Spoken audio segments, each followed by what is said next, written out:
Aircraft की lift speed से नहीं एंगल ऑफ अटैक से बनती है. So come, let's understand this question with the help of an example.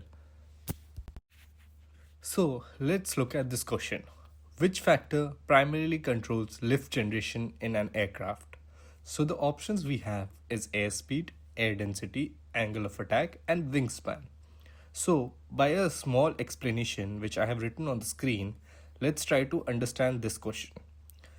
Speed lift को हेल्प करती है, लेकिन लिफ्ट तभी जनरेट होता है जब एंगल ऑफ अटैक पॉजिटिव हो.